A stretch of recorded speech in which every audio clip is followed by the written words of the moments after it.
नमस्कार दोस्तों, मेरा नाम है कुशल और आप देख रहे हैं फिल्म रिटर्नल्स। और आज की इस वीडियो में हम बात करेंगे फ़ोन कैमरा के एक फीचर प्रो मोड के बारे में, और कुछ फ़ोन में इसे मैनुअल मोड भी कहते हैं। तो चलिए वीडियो को शुरू करते हैं, लेकिन उससे पहले हमारे चैनल को सब्सक्राइब कर लीजिए, बेल आइकन प्रेस करके ऑल कीजिए हमारे न्यू वीडियो सबसे पहले देखने के लिए। अब आप सोच रहे होंगे यूट्यूब पे बहुत सारी वीडियो अवेलेबल है इस टॉपिक पे, लेकिन हम आपको सबसे ईजी वे में प्रॉपर टेक्निकल एक्सप्लेनेशन और रियल टाइम एग्जाम्पल के साथ बताएंगे प्रो मोड फोटोग्राफी के बारे में। So without wasting more time, let's get straight to the point.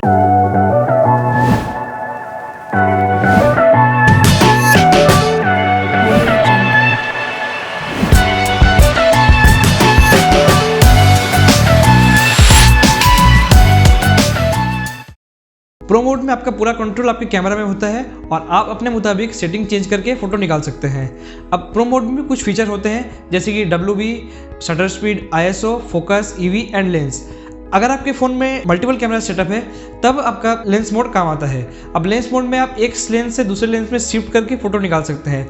जैसे कि आप वाइड लेंस में है तो वाइड लेंस से अल्ट्रा वाइड में शिफ्ट होकर फ़ोटो निकालने के लिए आपका लेंस मोड काम आता है। अब बात करते हैं WB यानी कि वाइट बैलेंस फीचर के बारे में।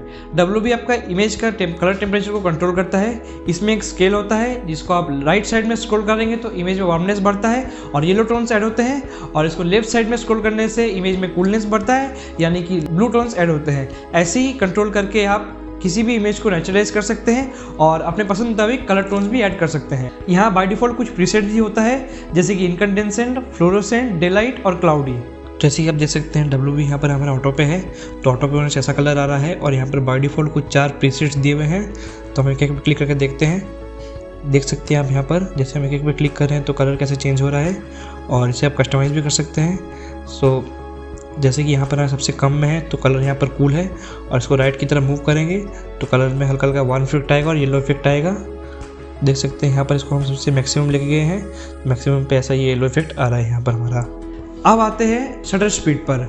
ये प्रो मोड का एक वर्सेटाइल फीचर है जिसको कंट्रोल करके आप बहुत सारे डिफरेंट टाइप्स की फोटोग्राफी अचीव कर सकते हैं। अब जानते हैं शटर स्पीड होता क्या है।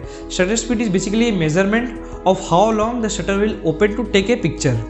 लेकिन एक बात मैं आपको पहले ही क्लियर कर देता हूँ, नहीं तो आप कंफ्यूज हो सकते हैं कि शटर स्पीड का नंबर जितना कम रहेगा उसका मतलब शटर उतना कम टाइम के लिए ओपन रहेगा और शटर स्पीड बढ़ेगा।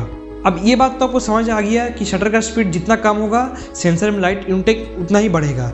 अब कहीं लाइट कम है और ISO को बढ़ाने पे इमेज नॉइजी हो रहा है तो आप शटर स्पीड को एडजस्ट करके अच्छी पिक्स ला सकते हैं। अब आप सोचिए लाइट इनफ है और किसी भी फास्ट मूविंग ऑब्जेक्ट का शार्प इमेज निकालना है, तो आपको ISO को लाइट के अकॉर्डिंग एडजस्ट करके शटर का स्पीड कम कर दे तो किसी भी फास्ट मूविंग ऑब्जेक्ट का शार्प इमेज आ जाएगा, और यही टेक्निक का इस्तेमाल करके आप मोशन फोटोग्राफी निकाल सकते हैं। लेकिन एक बात आपको हर समय याद रखना पड़ेगा कि शटर स्पीड कम करने से आपका इमेज में मोशन ब्लर और शेकीनेस आ सकता है, तो उसको कंट्रोल करने के लिए आपको एक ट्राइपॉड का इस्तेमाल ज़रूर करना पड़ेगा।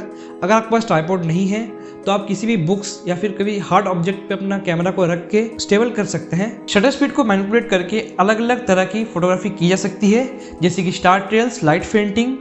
एक वीडियो में इतना सब कवर करने से वीडियो बहुत बड़ा हो जाएगा, सो इसके लिए हम एक डेडिकेट वीडियो जरूर बनाएंगे। अब जैसा कि यहाँ देख सकते हैं हम शटर स्पीड को लेफ्ट साइड में मूव कर रहे हैं, तब शटर का स्पीड यहाँ पर सबसे ज़्यादा रहेगा, और जब इसे हम राइट साइड में मूव कर रहे हैं और 30 पे लेके जा रहे हैं तब यहाँ पर 30 सेकेंड के लिए हमारा शटर ओपन रहेगा।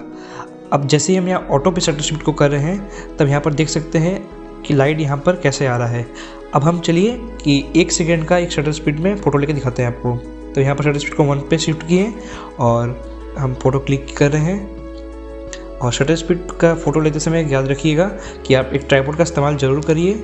हम भी एक ट्राइपॉड का यूज़ ज़रूर कर रहे हैं यहाँ पर, और देख सकते हैं हमारा फ़ोटो कैसा आया है यहाँ पर। अब जैसे कि आप यहाँ देख सकते हैं हमारे पास यहाँ एक बैकग्राउंड है और एक ऑब्जेक्ट है। अब हम शटर स्पीड और ISO को मैक्सिमम करके पूरा अंधेरे रूम में एक फ़ोटो लेंगे। तो देख सकते हैं यहाँ पर हम शटर स्पीड को 30 सेकंड के लिए कर दिए हैं और ISO को 6400 के लिए कर दिए हैं और फोटो क्लिक कर रहे हैं।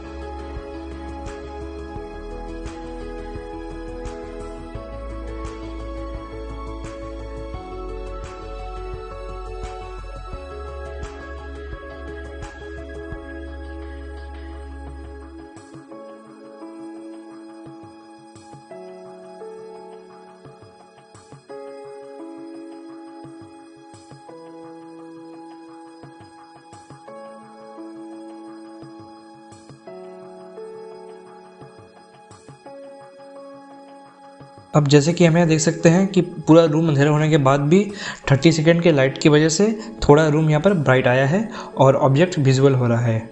अब चलिए बात करते हैं ISO के बारे में। ISO बेसिकली कैमरा के सेंसर में लाइट का सेंसिटिविटी को कंट्रोल करता है। अब चलिए इसको प्रैक्टिकल सिनेरियो में करके देखते हैं। अब जैसे कि हम यहाँ देख सकते हैं हमारा ISO ऑटो पे है।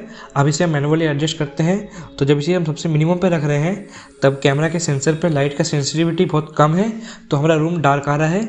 और जब इसे हम इंक्रीज करके मैक्सिमम लेके जा रहे हैं तब कैमरा के सेंसर पे लाइट का सेंसिटिविटी बढ़ रहा है और रूम ब्राइट हो जा रहा है। अब चलिए बात करते हैं मैनुअल मोड में फोकसिंग के बारे में। एक फोटो में फोकस बहुत ज़रूरी होता है।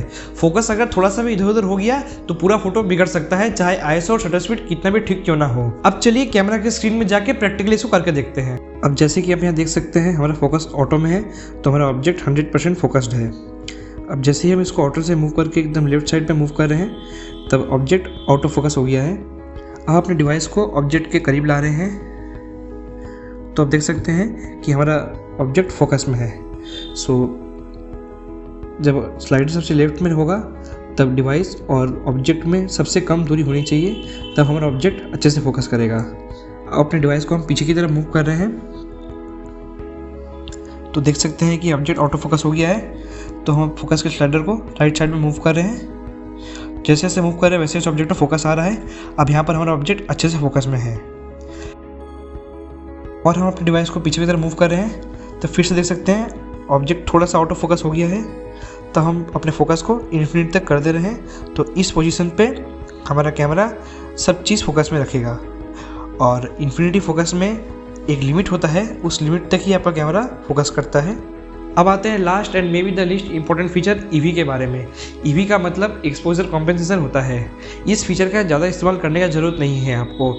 ये फीचर ISO और शटर स्पीड का मिक्स्ड यूजेस है, और जो लोग ISO और शटर स्पीड को ठीक से इस्तेमाल नहीं कर पाते हैं वो EV का नंबर को बढ़ा के या कमा के एक्सपोजर को कंट्रोल कर सकते हैं। मैं उम्मीद करता हूँ कि आपको वीडियो ज़रूर अच्छा लगा होगा और इसमें से कुछ सीखने मिला होगा। सो वीडियो को लाइक कर दीजिए और कमेंट में ज़रूर बताइए कि इसमें से कौन सा फीचर आपको इंटरेस्टिंग लगा, और इस वीडियो को अपने फ्रेंड्स और फैमिली में शेयर कर दीजिए। और आपके भी ख्याल में कोई टॉपिक है तो हमें कमेंट में ज़रूर बताइएगा।